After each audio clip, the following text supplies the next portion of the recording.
Arrancamos entonces, son las cartas de los Mahatmas, de acuerdo a la versión de Shinarajadasa. Empezamos con la invocación de Radha, hay una beatitud y un poder más allá de nosotros mismos que viene en ayuda de aquellos que están preparados para recibirlo. Nos dirigimos respetuosamente hacia aquella beatitud, aquellas grandes fuentes de las cuales emanan incesantemente fortaleza e inspiración hacia todos los que estamos resueltos a abandonar el yo personal, para desarrollarnos, para aprender, para compartir fraternalmente, practicar altruismo y para servir sin reservas. Nos dirigimos también con respeto a los grandes seres de luz, a nuestros hermanos mayores y divinidades que ayudan a la humanidad, en especial a los amados Chohan, Mahachohan y maestros de sabiduría. Pedimos su auxilio para comprender lo revelable de lo oculto. Permítanos trazar un puente hacia ustedes que nos bendiga y nos facilite la inspiración apropiada. También nos dirigimos a nosotros mismos, a nuestros yoes superiores. Queremos ser de muchas formas, pero sobre todo queremos ser la mejor versión de los estudiantes. Es decir, queremos ser entonces como esa mejor versión del estudiante fiel que nunca pone en duda a sus maestros, que siempre les agradece y les ama con devocional afecto, que siempre los admira y respeta porque sabe que son el divino camino que a todos nos aguarda. La tercera invocación, que es la dirigida a esta serie que estamos estudiando, nos dirigimos a nuestros queridos y venerados maestros de sabiduría. Ya sabemos cuáles son. Queremos decirles que apreciamos muchísimo el esfuerzo que realizaron para enseñar y guiar a los seres con quienes mantuvieron contacto y correspondencia a finales del siglo XIX. Les agradecemos su paciencia, tolerancia y esfuerzos por instruir a la humanidad, a pesar de los obstáculos y acusaciones sin fundamento de que fueron objeto. Queremos que observen que aquí estamos un puñado de sus seguidores, prestos a ser influidos por el maravilloso contenido transmitido por ustedes. Pedimos que constaten que les queremos, admiramos y con profunda lealtad vivimos abiertos a sus enseñanzas. Finalmente, les solicitamos que nos permitan invocarles para recibir, si así lo consideran prudente, su inspiración y guía para facilitar el que podamos comprender y aplicar en la práctica las profundas verdades reveladas por ustedes. Así sea. Esto es el famoso verso de Blavatsky, que ya lo estuve presentando, bueno, y más adelante les voy a decir cómo fue armado este verso. Y tiene que ver con las horas más oscuras y confusas de la vida de cualquiera, porque todos hemos atravesado momentos difíciles. Y ahora entramos al repaso sobre la vacuidad. Vamos a entrar entonces en el repaso del Sutra del Corazón. Bueno, vamos a empezar, voy a revisar a un autor que yo respeto mucho, que se llama Romano Guardini, que es un místico de gran calado y tiene muchos libros y tiene sus modelos para poder entender el proceso de espiritualidad. Bueno, aquí hay algunas de las frases que él pone. Dice, porque las cosas más grandes se logran en silencio, no en clamor. Y ahí tiene que ver un poco con lo que vamos a ver en un momento. Las cosas más grandes que puede lograr un ser humano a solas se logran en el silencio, no en el clamor y la exhibición de acontecimientos superficiales, sino en la profunda claridad de la visión interior que tiene que emplearse y emplearse, en el inicio casi imperceptible de la decisión, en la victoria silenciosa y en el sacrificio oculto. Esto viene en su libro que se llama El Señor. La existencia de un orden que se basa en la realidad toma la ciencia como un hecho incuestionable, pero ¿en qué se funda la ciencia para decir esto? El orden es, en el sentido teológico y teleológico, la condición de posibilidad de la investigación científica, es decir, sin un ser humano que haga ciencia no puede haber ciencia. Por lo tanto, la interpelación trascendental, lo trascendental de una ontología, y aquí pongo una pequeña definición, la rama de la filosofía que se dedica a reflexionar sobre los modos esenciales de existencia de todas las cosas. Entonces, por lo tanto, la interpelación trascendental de una ontología moderna de la existencia tiene su centro en el sujeto mismo. Es el que investiga y es el que decide creer o no creer. Solo porque el hombre surge de la llamada de Dios y consiste en esta llamada, solo porque Él es tú, llamado por aquel que se llama a sí mismo yo soy el que soy, tiene la posibilidad de entenderse como yo, como un yo autónomo. Esto tendríamos que verlo con profundidad, pero es una versión más occidental de lo que vamos a ver a continuación. Entonces, de este lado aparece la primera parte del proceso, en donde el ser humano adquiere conciencia de su yo, el ahamkara. Después evolucionamos y ahora viene la apertura del yo al tú. Ahora yo puedo diferenciarme del tú y ver al tú desde mi yo. Después, más tarde, el yo, sobre todo al tú divino, y finalmente del tú divino al absoluto. Bueno, y ahí este señor pues tiene muchas cosas escritas a este respecto. Vamos ahora con otra idea muy hermosa. Dice lo siguiente, esto es de Benjamin Mais, que es bueno, lo hace muy bonito. Dice lo siguiente, no es desafortunado el que quiere tocar las estrellas, Desafortunado es quien, pudiendo tocarlas, ha decidido carecer de ellas. Bueno, pues nosotros sí queremos tocar las estrellas. ¿En dónde se encuentra lo esencial del todo, de la vacuidad? De las estrellas, pues en la vacuidad. La esencia de las estrellas es la vacuidad. ¿Con qué se tocan las estrellas? Con el corazón metafísico, con los sentidos espirituales, con la fe. Son las tres cosas que tenemos que activar para poder tocar estas cosas. Y bueno, aquí está el verso famoso, perdón, en las horas más oscuras y confusas de la vida de cualquiera, ustedes, yo y todos, tendrá a su alcance amorosa luz, vendrá en nuestro ayudarnos, capaz de transmutar la pena. Es la antorcha de la teosofía que presta a servir se esmera, la porta nuestra guía, quien se llamara en vida doña Elena. A nombre de la humanidad, gracias Blavatsky, fiel compañera, gracias por tu trabajo infatigable, por mostrarnos la ruta serena. La ruta serena, esa que termina con el samsara, esa que ningún mal tolera. Ruta a la liberación que solo atiende a la gente que se hizo buena. Y la teosofía es un maravilloso canon de ideas y de frases para hacernos buenos. Vamos con la justificación de por qué vamos a ver esto dentro de las cartas de los maestros. Los maestros son budistas, pues sí sabemos que son budistas y esas son algunas de las referencias. Entonces, pues lo pongo como justificación. Cartas que el maestro Kotomi le escribió a Leadbeater. Dice lo siguiente. Ahora elige, le dice a Leadbeater, y toma en tus manos tu propio destino y que la memoria de nuestro Señor, el Tathagata, te ayude a decidir lo que sea mejor. Segunda cita, en la Carta de los Maestros, la número 7, que nadie sepa que te vas y que las bendiciones de nuestro Señor y mi pobre bendición te protejan de todo mal en tu nueva vida. Siguiente referencia en la carta número 8. Y lo mismo sucede con las cartas que el maestro Moria le escribió a su discípulo Ramasabier. Dice, decide bien lo que vas a hacer después de calcular todo el costo y que la luz de la memoria de nuestro Señor de Tathagata te ayude a optar por lo que sea mejor. Del otro lado tenemos más alusiones al sistema. Escribieron al señor Alfred Sident y Alan Hume, tanto Kotomi como Moria. El sistema eclesiástico ha sido construido sobre las ideas básicas de la filosofía de nuestro señor Gautama Buda. Ahí viene entonces la referencia y la página. La información que hemos recopilado sobre lo que ocurre en el más allá se lo debemos a los espíritus planetarios y a nuestro bendito señor Buda, dicen los maestros. La información que hemos recopilado y que parte de esa información les hemos revelado sobre lo que ocurre en el más allá de lo que ustedes ven desde esta coraza que tenemos de carne, se le debemos a los espíritus planetarios y también a nuestro bendito señor Buda. Siguiente referencia, y ahora comprenderás la necesidad de la aplicación práctica de estas sublimes palabras de nuestro Señor y Maestro. O bhikkhus. Bhikkhus son los monjes que han terminado su preparación y su desarrollo, su ordenación, y arhats, que ya sabemos que son los que son como los discípulos. Este es el antiguo, muy antiguo, hecho enseñado claramente por nuestro Señor, hasta la referencia. Esto fue dicho por nuestro Señor Buda para alguien como ella, ahí viene otra vez la referencia. El devachano territorio del Sankaviti es descrito alegóricamente por nuestro mismo Señor Buda. Nuestro Señor Buda es un hombre que ha alcanzado el nivel de la sexta ronda. Platón y Confucio fueron hombres con el nivel de la quinta, pero nuestro Señor Buda es un hombre del nivel de la sexta ronda. Bueno, podría ser enorme las citas que los maestros hacen, pero podemos inferir, si se nos permite, que por supuesto los maestros profesan la, la opción budista.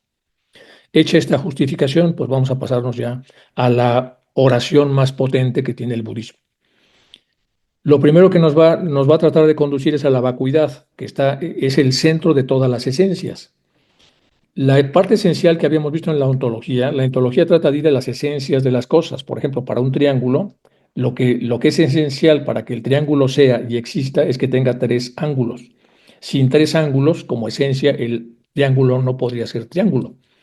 Entonces, desde esta ontología más de corte visual, vamos a ver entonces que la vacuidad vista desde el punto de vista ontológico moderno tendría que ver entonces, sería el centro de todo lo que va a ocurrir, todo estaría de alguna manera referido a la vacuidad. Entonces tenemos aquí dos realidades, la realidad noumenal, donde ya sabemos qué es eso, y puse aquí una silla pues con muy poca masa, con muy poca materia y mucha idea. Y luego lo fenomenal, que es la silla que ya tiene masa y materia, pero que inherentemente, esencialmente, depende de la imagen que de ella se tenga.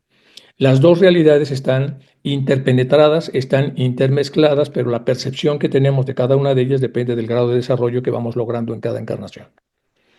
Aquí tenemos lo mismo, tenemos entonces la silla a nivel fenomenal desde lo que sería una porción dual ascendente, en donde conforme vamos creciendo vamos resolviendo la dualidad hasta que llegamos a un punto máximo de interpenetración y a partir de ese empezamos a perder entonces masa paulatinamente hasta llegar entonces a la idea que originó al fenómeno, que en este caso sería la realidad noumenal.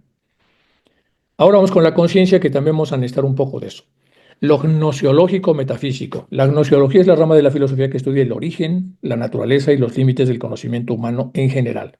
¿Cuál es el origen, de dónde viene? ¿Cuál es la naturaleza, cómo ocurre? ¿Y cuáles son los límites del conocimiento en general? Su denominación se remonta a la antigua Grecia, donde los filósofos han ocupado de estudiar cuestiones de la vida interior de los seres humanos a su manera. Se puede definir como la teoría general del conocimiento que se refleja en la concordancia con el pensamiento entre el sujeto y el objeto. En este contexto, el objeto es algo externo a la mente, de acuerdo a cómo se ve gnosiológicamente, por lo menos en Occidente. Una idea, un fenómeno, un concepto, etcétera, aún así se ven como objetos externos a la mente que trata de atraparlo. El objetivo de la gnosiología es reflexionar sobre el origen de esto, la naturaleza o la esencia y los límites del conocimiento del acto cognitivo, que es la acción de conocer, por parte del sujeto que pretenda hacerlo. La metafísica es una rama de la filosofía que estudia la naturaleza y realidad, además de aquellos aspectos de la realidad que son inaccesibles a la investigación científica, es decir, lo inmaterial. Lo noumenal está más del lado de la metafísica. Lo fenomenal está más del lado de la ciencia, bueno, ya lo sabemos.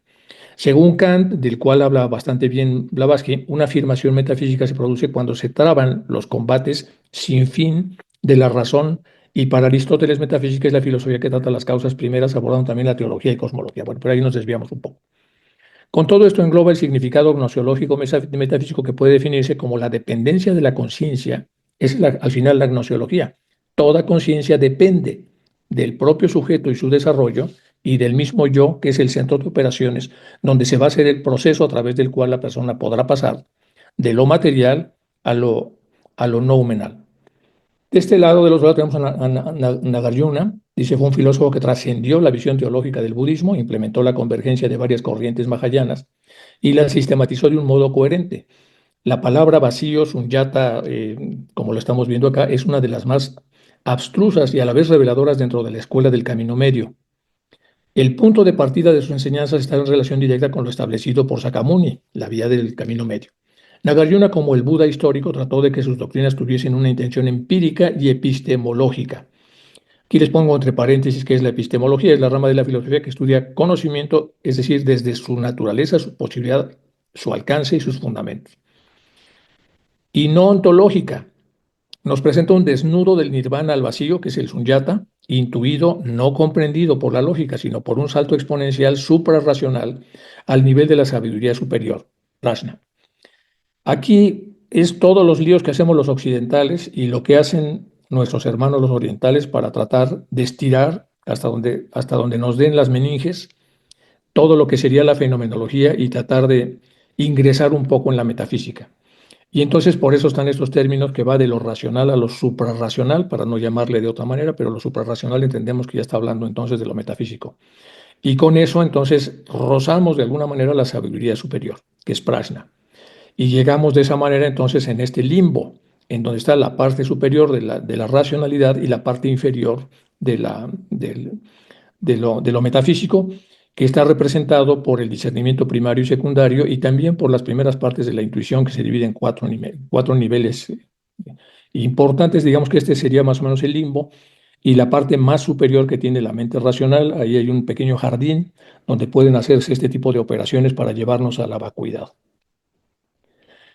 Bueno, los interpenetrados, lo nominal o fenomenal, se lleva un registro de lo que de lo que cada mente humana decide pensar, decir o hacer. La libreta de anotación es subjetiva. El huevo áureo, llamado también huevo luminoso o envoltura áurea, es la especie de aura magnética sutilísima, invisible, de forma ovalada. Esto ya no es suprarracional, esto ya estamos totalmente en lo noumenal. Entonces, en este huevo es una especie de aura magnética sutilísima, invisible, en forma ovalada, de la cual se está envuelto cada hombre, y que es la emanación directa del rayo átmico en su triple aspecto creador, conservador y destructor de Buddhimanas, y esto aparece en Blavatsky en el glosario teosófico. El séptimo aspecto de esta aura individual es la facultad de asumir forma y cuerpo y convertirse en radiante o luminoso eujoides, o cuerpo radiante, en el momento de la muerte. Cuerpo áureo se asimila en la esencia del Buddha y del Manas y viene a ser el vehículo de estos principios espirituales.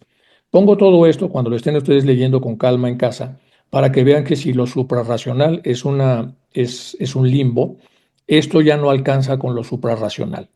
Tenemos que pasar necesariamente a un modo de estudio intuicional y tenemos que renunciar a las formas. Sin embargo, nos ubican de alguna manera nomenclaturas conceptuales para que sepamos de qué se está hablando y cuáles son los límites entre cada uno de los niveles, entre cada una de las áreas a las cuales se está refiriendo y se va a referir el Sutra del Corazón. Bueno, vamos a la parte de ver. Por el hecho de reflejar todos los pensamientos, palabras y acciones que están en la forma fenomenal del hombre, el huevo áureo es el conservador de cada registro kármico. Es decir, el huevo áureo tiene que hacer una lectura en lo burdo y en lo denso y luego un registro en lo metafísico. Entonces es un observador de lo denso y por lo tanto tiene que entrar al limbo. Y después tiene que salir del limbo para llevar las anotaciones. Y asimismo es el almacén de todos los poderes humanos, buenos o malos, recibiendo y distribuyendo a voluntad, o mejor dicho, con el solo pensamiento, todas las potencialidades que se conviertan al punto de potencias de actividad.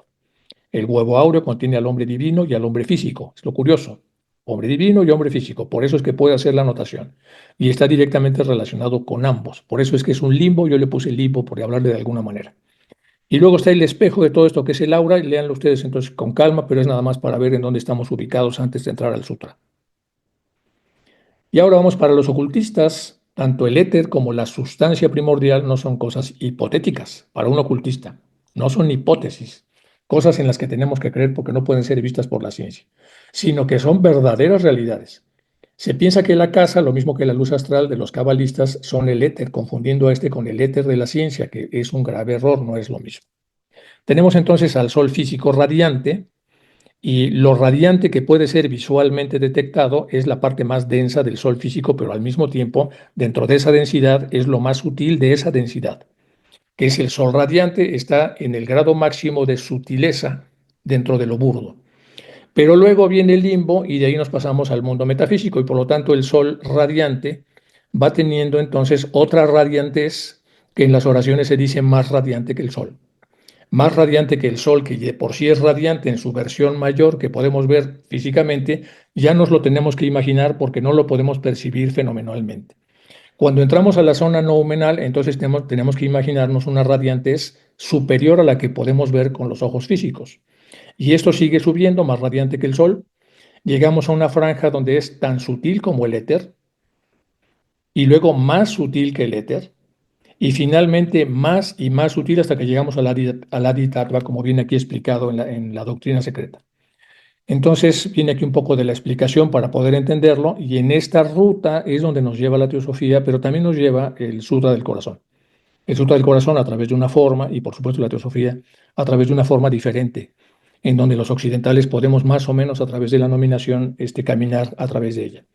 Aquí lo que hice con el sol, que se va haciendo más radiante, más intenso, pues lo hago desde el punto de vista físico, es decir, se va haciendo cada vez más sutil, pero entendemos que el que pueda ver esto, porque tenga capacidades clarividentes, lo que hace es que lo ve mucho más intenso. Aquí hay una mayor intensidad noumenal o, eh, o metafísica. Bueno, hecha esta explicación, vamos a pasar a lo que sigue. Los simbolismos abstractos que hemos hecho, el famoso tetraquis, el sagrado cuatro por el cual juraban los pitagóricos, siendo este su juramento más inviolable. Tiene un significado místico variado, siendo el mismo que el tetragramatón. Lo primero de todo es su unidad, o el uno, bajo cuatro diferentes aspectos. Luego el número fundamental 4 de la tétrada, conociendo la década, 10. El número de perfección finalmente significa la tríada primitiva o triángulo fundada en la mónada divina. Según se explicó en Isis sin velo, entonces aquí viene toda la estructura para que ustedes la lean con cuidado. Estoy tratando de ir emparentando un poco el conocimiento teosófico que tenemos con lo que va a venir a continuación. Y aquí hice un ensamble de dos dibujos, donde viene el corazón metafísico con el uno, y luego ya se convierte de alguna manera en el número pitagórico divino del 10, que sería el 4 más 3 más 2 más 1. Bueno, vamos ahora sí con el dilema. Pues esto lo tenemos fácil, pues es el mundo físico, y el otro lo tenemos más complicado, pero pues al final tenemos que... Nuestro dilema puede ser yo no creo en lo que no veo, y el dilema puede ser voy a explorar. y voy a tratar de habilitar cosas que sé que tengo para que a través de ellas pueda yo percibir con aquello que no conozco, pero que sé que tengo, aquello que sé que existe, aunque no lo veo y no lo puedo ver tangencialmente solamente, pero no directamente con los sentidos naturales. ¿Cómo llevar a la conciencia individualizada a la vacuidad? Pues ahí está el lío y es exactamente lo que vamos a ver. Bueno, primero tendríamos que hacer una alabanza, también hay alabanzas a Buda Sakyamuni, y es de este tipo, no la voy a leer toda, pero para que puedan ustedes entrar un poco en la línea, dice, oh bendito Buda Sakyamuni, tesoro precioso de compasión, otorgador de suprema paz interior. Entonces, hacemos una nominación del nombre y luego hacemos una nominación de las cualidades. Tesoro precioso, ¿de qué? De compasión. Otorgador de suprema paz interior. Todo eso es el oh bendito Buda Sakyamuni. Siguiente terceto. Tú, que amas a todos los seres sin excepción, eres la fuente de felicidad y bondad y nos guías hacia el camino de la liberación. Siguiente terceto. Tu cuerpo es una joya que concede deseos. Tu palabra es un néctar supremo y purificador. Tu mente es el refugio para todos los seres sencientes o sintientes. Y aquí es donde tenemos que usar frases fenomenales para hablar de conceptos nominales y es donde vienen las alegorías. En las alegorías tenemos que usar lo más parecido a aquello que vamos a definir en las porciones más elevadas, así lo hacen prácticamente todas estas oraciones. En el cuarto terceto, con las manos juntas, me dirijo a ti, supremo amigo inmutable, y te pido desde lo más profundo de mi corazón, que es el rayo de lo divino, por favor, dame la luz de tu sabiduría para disipar la oscuridad de mi mente, que pase del rayo divino a mi mente, para que quite la oscuridad y así pueda yo sanar mi continuo mental. Por favor, nútreme con tu bondad para que yo a su vez alimente a todos los seres, con un banquete incesante de deleite. Es decir, conviérteme en canal para que yo pueda compartir tu luz con todos los seres sencientes. Por tu compasiva intención, tus bendiciones y buenas obras y mi firme deseo de confiar en ti, que todo sufrimiento cese pronto y que la felicidad y la alegría se cumplan y que el sagrado Dharma florezca eternamente. Bueno, esto podríamos analizarlo muchísimo, no me voy a detener, pero ven ustedes cómo en la parte final ya está hablando de los seres que estamos en la porción mayábica, con un sufrimiento muy real, y por lo tanto entonces en el budismo tratan de que cesen las causas y el sufrimiento en sí mismo. Y vean cómo se va trabajando la invocación. Es una invocación para hacerme útil, para recibir y para dar. Bueno, del otro lado entonces está la explicación. El método de recitar el nombre de Buda se originó a partir de los 6 recuerdos. Según el pergamino 33, hubo un momento en el que Buda Sakyamuni y los miembros del Sangha iban a concluir su retiro de verano en Kapilapsu y estaban a punto de ponerse en camino para dar enseñanzas a otro lugar. Al escuchar esto, Mahanama, el hijo mayor del rey Donodana, corrió hacia el Vihara, monasterio budista, donde estaba él, donde estaban saliendo, tratando de impedirle salir. La partida del gran maestro espiritual hizo que Mahanama tuviera una mente inquieta, se sintió especialmente entristecido por no saber si cuándo volvería otra vez a recibir la enseñanza de Buda. Sabiendo esto, entonces Buda consoló a Mahanama enseñándole que ya sea que uno pueda estar cerca de Buda o en la asamblea de Bhikkhus, uno no debe practicar uno debe practicar los 6 recuerdos. ¿Cuáles son los 6 recuerdos? Que es el famoso método para recitar el nombre de Buda, se originó a partir de los 6 recuerdos.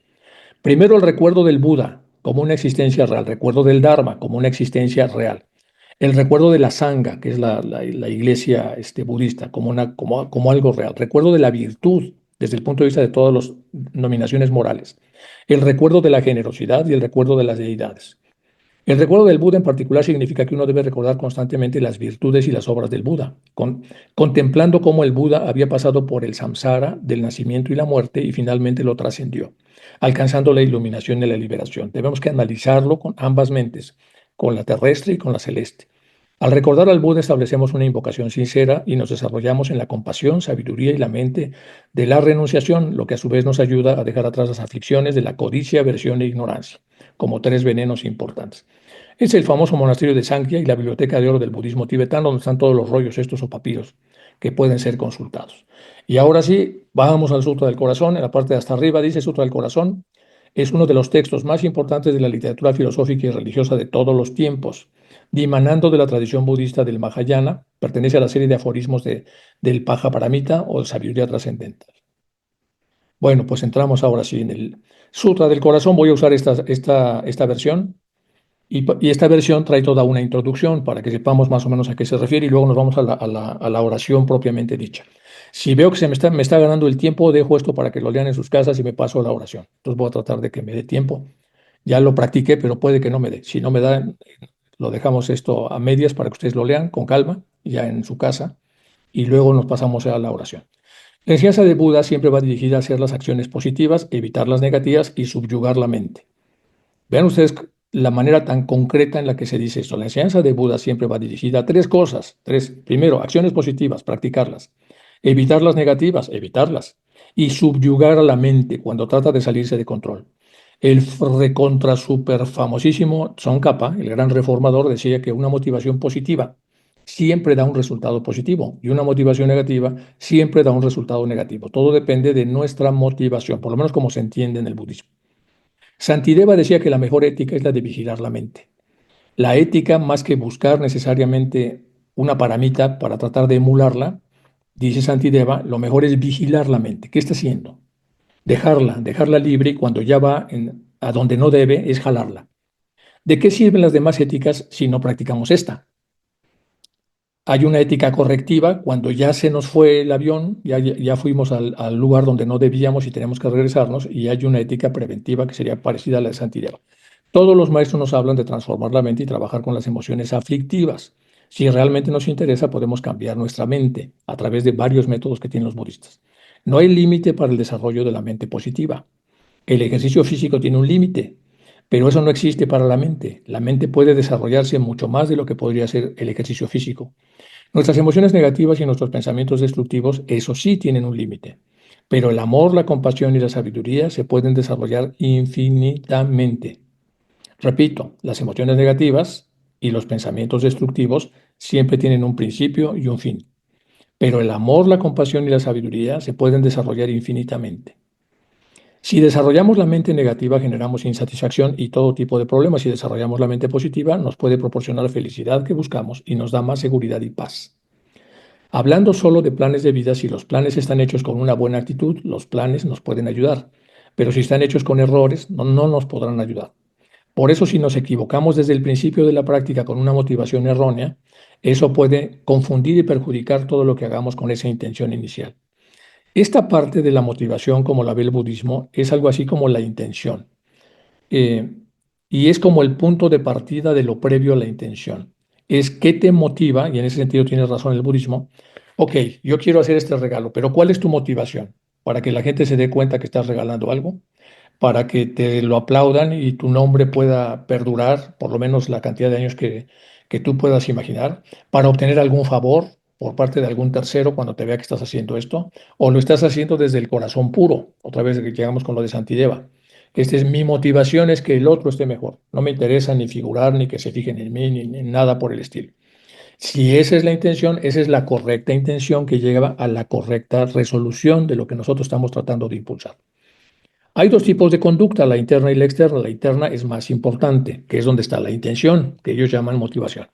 Esto no quiere decir que no sirva la ética, claro que es importante, pero es más importante nuestra actitud interior. La actitud es la postura que una persona tiene ante una realidad, así se define la actitud. Por eso, para medirla, los psicólogos lo que hacen es ponerla como totalmente de acuerdo o en desacuerdo. Se hace una afirmación y después de esta afirmación, que la actitud es lo más importante antes del buen obrar, la gente puede ser totalmente de acuerdo, totalmente de desacuerdo, y esa es la actitud, es la postura que uno tiene en relación a la realidad. Esto no quiere decir que no sirva la ética, claro, lo más importante es la actitud, porque siempre es a la que sigue nuestra mente. Después de haber pensado es cuando comenzamos un trabajo, la mente es la que manda, y si lo que manda es bueno, lo que siga será bueno. Nuestra mente siempre está pensando en algo, somos incapaces de controlar todos los pensamientos que se generan en un día. Algunos pensamientos pueden ser beneficiosos y otros pueden ser negativos, que nos puede traer consecuencias negativas. Para saber cuáles son las mentes positivas y cuáles las negativas, tenemos que estudiar bien cómo funciona nuestra mente y cómo podemos encontrar nuestros engaños y emociones negativas. Si así podemos subyugar nuestra mente, podremos subyugar nuestra conducta física y verbal de una forma natural. Hasta cierto nivel todos sabemos cómo el enfado y otras emociones negativas nos causan daño y cómo influyen a los que están junto a nosotros. Si cultivamos amor auténtico, compasión, sabiduría, seremos más felices y los que están con nosotros estarán también en ese mismo nivel. Por eso es importante estudiar la mente, identificar cuáles son los pensamientos negativos que tenemos que subyugar y cuáles son los positivos que tenemos que facilitar y que seguir. Esa es la primera parte de lo que dice este libro, no viene todo completo, pero bueno, puse 3 slides hasta donde lleguemos y luego me paso a la recitación de la oración. La naturaleza de la mente es pura y clara, luz. Buda dice que cada uno de los seres conscientes posee el potencial de despertar. Todos lo tenemos. Las cualidades positivas, amor, compasión, sabiduría, están fundadas en la naturaleza búdica. Por eso los engaños no son permanentes, porque se pueden separar de nuestra mente. Dependiendo de la naturaleza de la mente, podemos cambiar nuestra mente y desarrollarla infinitamente si es que la orientamos al bien. Buda Sakyamuni era un hombre como nosotros, que se equivocaba y tenía emociones negativas, y fue por su práctica por lo que alcanzó la iluminación. Estos dos primeros párrafos son muy importantes. Primero habla de la naturaleza de la mente, entonces nos dice que todo ser humano tiene el potencial de despertar, y luego que por mucho que metamos la pata, todo eso se puede reparar cuando hacemos que la mente se vaya hacia la parte positiva, por supuesto, previo pago de karma, lo que fuera. Pero bueno, al final de cuentas le está diciendo que hay una diferencia entre hacer el bien respecto a la profundidad que tiene y hacer el mal, que siempre es limitado. Por eso, si practicamos correctamente, podemos superar las emociones negativas. Si nos metemos duro y duro y duro y duro sobre lo que es el control de la mente para orientarlo hacia la positividad. Todo nuestro sufrimiento o felicidad depende de causas y condiciones, que eso lo estudian muchísimo en todos los cursos budistas, siempre dan causes and conditions. Esto implica que podemos hacer algo para cambiar nuestra vida, porque todo tiene causas y condiciones. Cada uno es responsable de su propio sufrimiento y de su propia felicidad, porque depende cómo orientemos nuestra mente. No podemos echar la culpa a otros seres cuando nos va mal en algo. Algunas religiones creen que en un creador del universo. Aquí, bueno, las teístas y las no teístas, ya sabemos que el budismo es no teísta. Según el budismo, si Buda fuera el creador de todo, todo dependería de él y él sería la causa y no tendríamos posibilidad de cambiar, ya que todos nuestros sentimientos dependerían de su voluntad. Antes de practicar, se recomienda comprender bien lo que estamos haciendo. Es importante saber las prácticas principales y el depósito del Dharma y los fundamentos de la filosofía budista que es no teísta. Aquí está hablando un poco de que en las religiones teístas siempre dependemos de algo o alguien. Y en el caso del budismo, dependemos de nosotros mismos porque tenemos un rayo de lo absoluto a través del cual podemos ascender y lo que tenemos que hacer es controlar la mente. Bueno, si uno, si no se hace así, uno puede quedarse en alguna rama o en alguna práctica secundaria del camino. Lo correcto es primero estudiar y conocer los principios y dependiendo de la capacidad de interés, uno puede tomar un camino u otro y a partir de ahí continuar. Si cometemos un error al principio de la práctica o confundimos al maestro espiritual, esto puede ser un error que nos perjudique mucho. Dependemos mucho de la persona que nos indica para que sea veraz y sea realmente una persona más ascendida que nosotros y sea realmente limpia y sea realmente iniciada en muchas más cosas de las que tenemos nosotros para que podamos seguirlo con la seguridad de que estamos siguiendo entonces el camino correcto. Si queremos ir al norte y el día nos lleva al sur, nunca llegaremos al norte. Buda advirtió que se analizara y examinara bien la práctica antes de seguirla. Hay que observar, hay que cuestionar y hay que ver si realmente esa persona es la que nos lleva a donde realmente en lo profundo todos queremos llegar. Y para eso tenemos que desarrollar mucha intuición. Siguiente, siguiente párrafo. Las enseñanzas se pueden dividir en tres. Explicación de los fenómenos obvios, la explicación de los fenómenos ocultos, la explicación de los fenómenos muy ocultos. Es un poco parecido a lo que se ve con la interpretación de sueños cuando se van haciendo entonces niveles de profundización. Los fenómenos obvios son los fenomenales, los fenómenos ocultos ya son fenómenos trascendentales, son fenómenos que no pueden ser vistos con los sentidos físicos, pero luego hay otros que son fenómenos mucho más ocultos. Cuando se explica algo sobre los fenómenos obvios, debemos ver si no hay contradicciones con nuestra experiencia o nuestra percepción directa, porque aunque sean muy obvios, nos pueden engañar. Temas como la vacuidad, la reencarnación o la impermanencia deben ser analizados en profundidad con razonamientos, porque son fenómenos ocultos, aunque debemos analizar también si hay contradicciones. Entonces, hay una técnica que tiene que ver entonces con analizar las contradicciones. Vamos siguiendo entonces un texto y en el momento en que por intuición detectamos que lo que va ahí ya no es lo que ese tren que supuestamente tenía un grado de sutileza de 90, de pronto encontramos algo que tiene 60 o 40, es una contradicción. O se le llama discontinuidad. Cuando encontramos una discontinuidad, tenemos que detenernos para ver por qué está ahí la discontinuidad. Y si vemos que muchas de estas aparecen, tenemos que bajarnos de ese tren y buscar al tren que realmente estamos buscando. Bueno, si analizamos el karma, es un tema muy oculto porque nuestra conciencia sensorial o nuestro razonamiento no pueden comprenderlo. El karma no es una ley que pueda ser entendida por el razonamiento directo, concreto, ni siquiera por el simbólico. No se puede comprender. Necesitamos otro tipo de confianza. Si no encontramos contradicciones en alguno de estos temas, entonces podremos seguirlos. Si uno elige un camino espiritual, esto no significa criticar a los otros. Es decir, vamos a hablar un poco más de este tema, porque de pronto un monje budista que está enseñando reencarnación, alguien le dice, yo no creo en la reencarnación, para mí la reencarnación no existe. Dice, bueno, vamos a caminar un poco hacia atrás, vamos a caminar ante dos posibilidades. Hay la posibilidad de que sí exista y la posibilidad de que no exista. ¿Estás de acuerdo?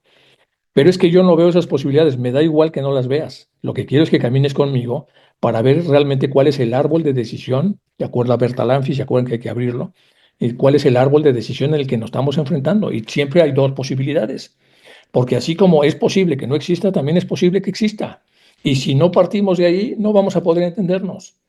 Entonces ya el chico dice, bueno, ok, doy la posibilidad de que exista a pesar de que no podamos verla. Digo, ese es otro tema.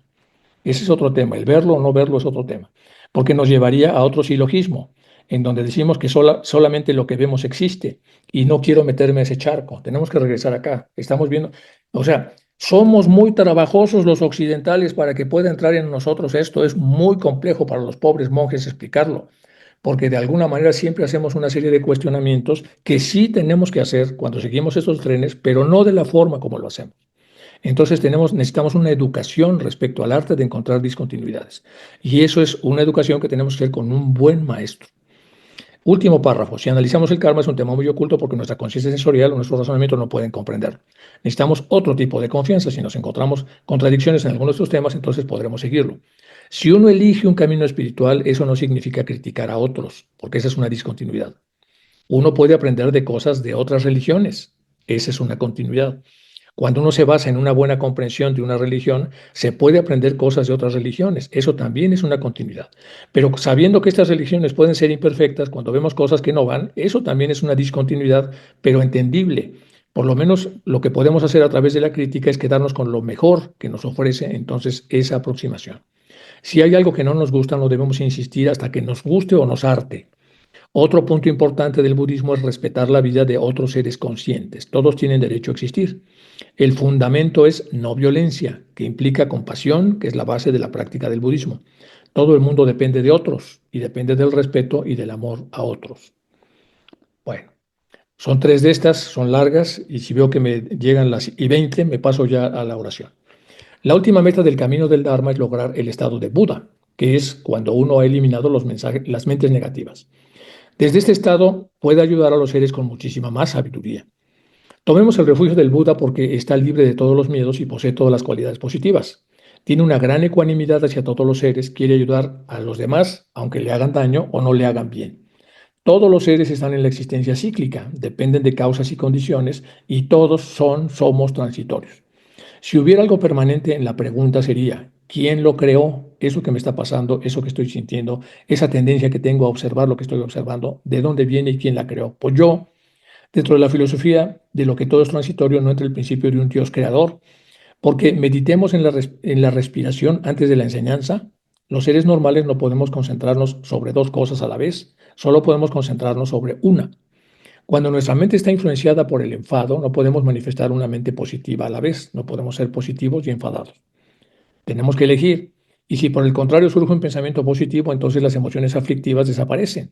O sea, hay un pulso que se da entre estos dos frentes y es la persona la que una vez observando esto decide qué cosa va a dejar de lado y sobre qué camino va a seguir.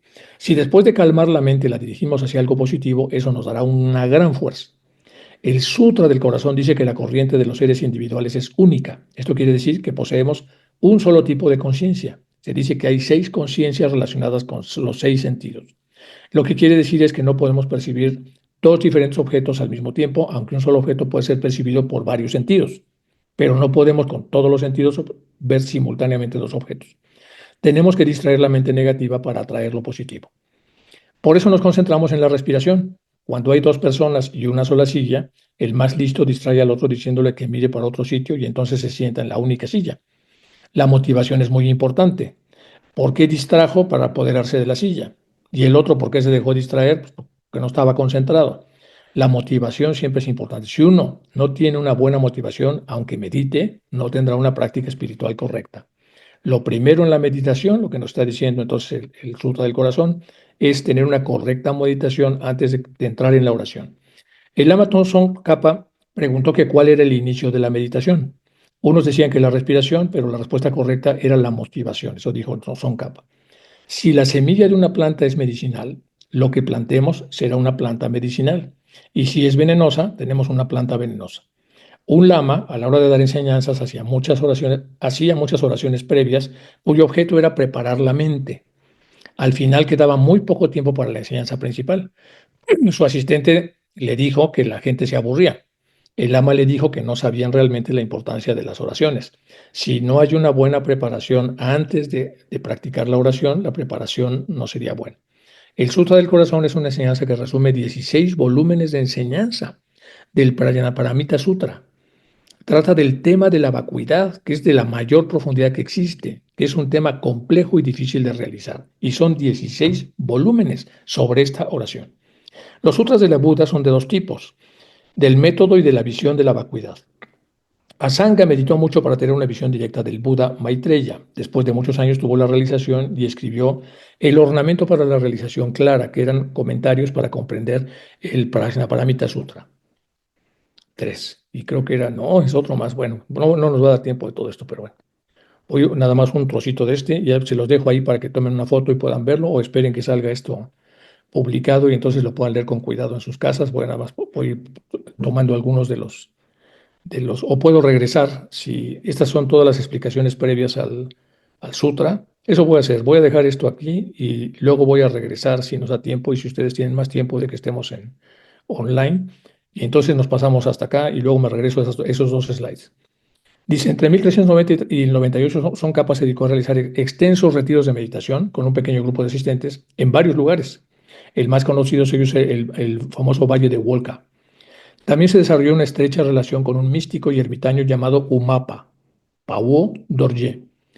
Umapa era conocido por su conexión con el Bodhisattva Manjushri. Tenía fuertes visiones de Manjushri negro con el que se comunicaba. Umapa actuó como medium para Tsongkhapa, quien finalmente comenzó a tener sus propias visiones de Manjushri. Durante este periodo extenso de retiro de meditación, Tsongkhapa tuvo numerosas visiones del gurú Manjushri. Durante estas visiones recibía enseñanzas del Bodhisattva y hacía preguntas sobre la visión correcta de la vacuidad, sunyata, que es el punto máximo de comprensión, y sobre la práctica del budismo. Una importante instrucción que Tsongkhapa recibió sobre la visión de Manjushri es la siguiente. Es inapropiado ser parcial tanto con la vacuidad como con la apariencia. En particular, hay que tomar en serio el aspecto de la apariencia. Repito, bueno, antes de esto vamos a ver aquí las imágenes. Tenemos aquí a Umapa, del que ya hablamos. Según la leyenda, cuando era niño pastoreaba ganado con su familia. Umapa sentía el mantra de Manjushri rasonar en su vientre. Él se entiende que el vientre le vibraba. También recordaba haber tenido visiones borrosas de Manjushri durante aquellos años. Más tarde, tras someterse a una rigurosa meditación, adquirió mayor claridad de esas experiencias únicas y ya se hizo místico. Manjushri abajo, esta es una de las de las figuras que lo representan, identificado en el campo de los estudios budistas como probablemente el bodhisattva más antiguo y uno de los más importantes en la lectura mahayana.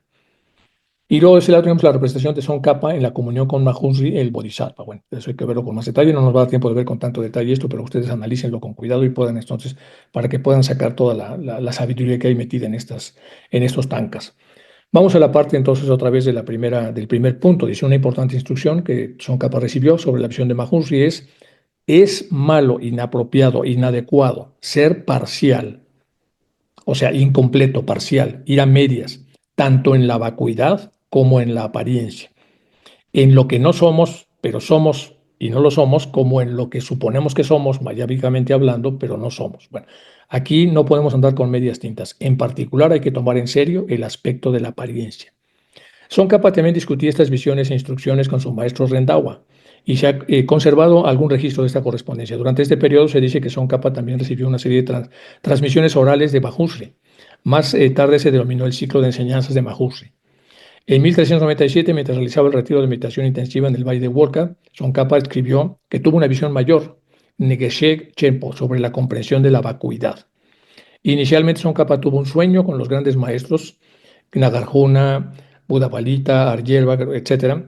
En este sueño, Buddhapalita colocó un texto envuelto en la parte superior de la cabeza de Tsongkhapa. Después de despertar de ese sueño, Tsongkhapa comenzó a estudiar el comentario de Buddhapalita de los versos del Camino Medio de Nagarjuna. Mientras leía el capítulo 18, su comprensión se volvió cristalina y todas las dudas se desvanecieron. Según Tumten Jipa, el centro de la experiencia del avance de Tsongkhapa estaba en la profunda comprensión de la ecuación de la vacuidad y el surgimiento condicionado. A continuación pasó la primavera y el verano siguientes en profunda meditación, experimentando una gran dicha, devoción y gratitud hacia Buda y, por supuesto, contagiando a todo el entorno de su desarrollo.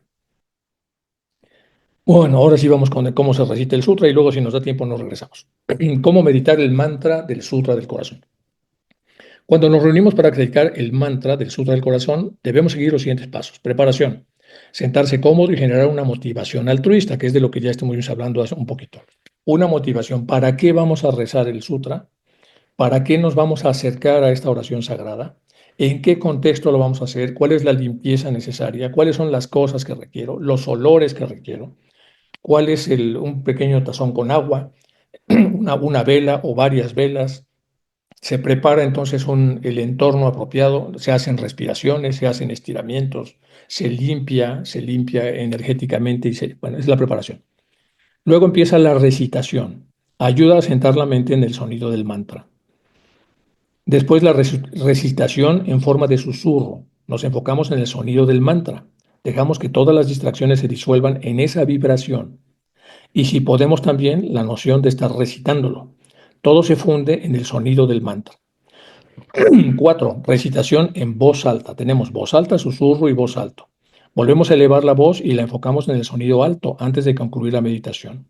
Entonces, ya vimos preparación, primera recitación en voz alta, susurro, voz alta y luego dedicación de todo lo que hicimos, dedicación del mérito, del esfuerzo que hemos hecho, ¿a qué lo dedicamos? Al sufrimiento del mundo, a la mayor conciencia para la paz, lo que fuere. Entonces tenemos los sentidos físicos, lo que parece que es, pero no es, y luego los sentidos metafísicos, lo que parece que no es, pero en realidad es. Bueno, aquí tenemos que trascender hacia el otro lado. Y aquí empezamos ya con el sutra. Entonces, el bienaventurado estaba totalmente absorto en la concentración que examina todo fenómeno llamada la profunda apariencia. Acabamos de hablar de la apariencia. El bienaventurado estaba totalmente absorto y concentrado, la concentración que examina todo fenómeno llamada profundidad apariencia. Al mismo tiempo, el noble Avalokitesvara y el Bodhisattva Mahasabha contemplaban la profunda práctica de la sabiduría que va más allá, analizando los 5 agregados, vacíos por naturaleza. Entonces, mediante la inspiración de Buda, el venerable Sariputra habló al noble Avalokitesvara, el Bodhisattva Mahasarva, diciendo lo que sigue. Pero antes de eso, vámonos de este lado para que vayamos entendiendo de qué está hablando aquí la oración. Avalokitesvara, también llamado Wanjin, era en China, Genshin del Tíbet, es la deidad budista de la compasión. Junto con Avalokitesvara o Genshin existe una contraparte femenina llamada Tara, quien se dice que nació de una lágrima de Bodhisattva y también es ampliamente conocida como diosa de la compasión. Entonces aquí estamos hablando que al mismo tiempo, entonces el bienaventurado hacia abajo, entonces el noble Avalokitesvara, que es el llamado Wanjin en China y Genshin en el Tíbet, la deidad budista de la compasión. Entonces el noble Avalokitesvara, es decir, el dios de la compasión, el Bodhisattva Mahasattva contemplaban la profunda práctica de la sabiduría que va más allá. Contemplaban la profunda práctica de la sabiduría que va más allá, analizando los 5 agregados vacíos por naturaleza, es decir, se ven los agregados desde su vacuidad. Entonces, mediante la inspiración de Buda, el venerable Sariputra habló al noble Avalokitesvara, el Bodhisattva Mahasattva, diciendo lo que sigue, que me voy a detener otro poco. Un Mahasattva, literalmente gran ser, es un gran Bodhisattva que ha practicado el budismo durante mucho tiempo y ha alcanzado un nivel muy elevado en el camino del despertar, Bodhi. Generalmente se refiere a los bodhisattvas que han alcanzado al menos el séptimo de los 10 bhumis o de los 10 niveles. Entonces estamos hablando del 7 para arriba, estamos hablando de un Mahasattva. Volvemos otra vez a ver aquí el noble Avalokitesvara más los que están acompañándole, que son los bodhisattvas Mahasattva, que son los muy adelantados, los bodhisattvas que están arriba del séptimo nivel, del Bhumi. Bueno, con ellos, entonces, eh, contemplaban la profunda práctica de sabiduría que va al más allá, es decir, estamos tratando de penetrar al más allá, analizando los 5 agregados que están vacíos por naturaleza. Entonces, mediante la inspiración de Buda, el venerable Sariputra, bueno, aquí están los 5 agregados de Sariputra, de una vez lo voy a ver antes de seguir con la oración. Los 5 agregados son forma, rupa, sensación, vedana, percepción, sana, formaciones mentales, sankara y conciencia, vinana. Cada uno de esos elementos representan un aspecto de la experiencia humana y se interrelacionan con los demás, todos compartiendo las características de impermanencia y vacuidad. Es decir, todos son impermanentes por un lado y también tienen relación con la vacuidad. Son los 5 agregados. Bueno, Sariputra se le considera el primero de los 2 principales discípulos varones de Buda, el primero de los 2 principales discípulos, junto con este señor que me cuesta mucho trabajo pronunciar, Maudgalyayana, que tiene en Palí, Magallana. Bueno, Sariputra desempeñó un papel de liderazgo clave en el ministerio de Buda y en muchas escuelas budistas y se considera que fue muy importante en el desarrollo de la Abhidharma budista. Y aquí tenemos entonces pues, todas las alegorías que hay a ese respecto, desde Avalokitesvara, después de los bodhisattvas, de Mahasattva y después finalmente del discípulo Sariputra. Aquí están en secuencia y aquí está el monje que está tratando de hacer una oración con el del, del Sutra del Corazón, entendiendo que hay una línea a través de la cual está siendo vigilado y eventualmente ayudado. Entonces, Avalokitesvara, el bodhisattva Mahasattva, diciendo el venerable Sariputra, habló, el Sariputra ya estamos hablando del de abajo, el discípulo, que acuérdense que lo oímos acá, entonces, que es uno de los principales discípulos, y entonces dijo lo siguiente: ¿cómo deben aprender aquellos de buena familia que desean seguir la práctica profunda de la sabiduría que va más allá? Así habló, y el noble Avalokitesvara Bodhisattva Mahasattva contestó al venerable Sariputra. Es decir, estamos a Avalokitesvara, y uno de los más adelantados, en este caso, Mahasattvas, hablaron a Sariputra, el discípulo de los discípulos más adelantados de Buda. Y entonces así habló, y el noble Avalokitesvara Bodhisattva Mahasattva contestó al venerable Sariputra: oh Sariputra, cualquier hijo o hija de buena familia que desee seguir la práctica profunda de la sabiduría que va más allá, deberá contemplarla, así analizando los 5 agregados vacíos por naturaleza. Y lo deberá hacer viendo la vacuidad y lo fenomenal. Dice, forma es vacío, vacuidad es forma. Vacuidad no es más que forma no es más que vacuidad. Del mismo modo, sensaciones, recognición, volición, conciencia son vacías. Por lo tanto, Sariputra, todos los fenómenos son vacíos sin característica. Ni nacen ni tienen fin. No son impuros ni libres de impurezas, ni aumentan ni disminuyen. El bienaventurado estaba totalmente absorto en la concentración que examina todo fenómeno llamado la profunda apariencia. Al mismo tiempo, el noble Avalokitesvara, el Bodhisattva Mahasattva, contemplaba la profundidad práctica de sabiduría que va más allá, analizando los 5 agregados vacíos por naturaleza. Entonces, mediante la inspiración de Buda, el venerable Sariputra habló al noble Avalokitesvara, el Bodhisattva, diciendo: ¿cómo deben aprender aquellos que de buena familia desean seguir la práctica profunda de la sabiduría que va más allá? Y aquí viene una segunda explicación, que es esta. Y ahora vamos, esta ya es toda esta es la oración completa. Ya no tengo de este lado más que una imagen de cómo se hacía esto, o cómo se leía, por lo menos en el budismo chino. Y es lo mismo que estábamos viendo, pero ya de corrido es toda la oración de lo que sería el Sutra del Corazón. Vamos a verlo con calma. En el número 1 les puse a ustedes aquí, está el Sutra del Corazón. Y en este Sutra del Corazón, voy a leerlo completo porque este ya es la oración completa en castellano. Dice: el bienaventurado estaba totalmente absorto en la concentración que examina todo fenómeno llamada la profunda apariencia. Al mismo tiempo, mientras el bienaventurado estaba totalmente absorto, al mismo tiempo el noble Avalokitesvara, el Bodhisattva Mahasattva, contemplaba profunda la práctica de sabiduría que va más allá, analizando los 5 agregados vacíos por naturaleza. Entonces, mediante la inspiración de Buda, el venerable Sariputra habló al noble Avalokitesvara, el Bodhisattva Mahasattva, diciendo: ¿cómo deben aprender aquellos de buena familia que desean seguir la práctica profunda de la sabiduría que va más allá. Así habló, y el noble Avalokitesvara Bodhisattva Mahasabha contestó al venerable Sariputra. Oh Sariputra, cualquier hijo o hija de buena familia que desee seguir la práctica profunda de la sabiduría que va más allá deberá contemplarla, así analizando los cinco agregados vacíos por naturaleza. Y deberá decirlo de la siguiente manera: forma es vacío, vacuidad es forma. Vacuidad no es más que forma no es más que vacuidad. Del mismo modo, sensaciones, recognición, volición y conciencia son vacías. Por lo tanto, Sariputra, todos los fenómenos son vacíos y sin características. Ni nacen ni tienen fin, ni son impuros ni libres de impurezas, ni aumentan ni disminuyen.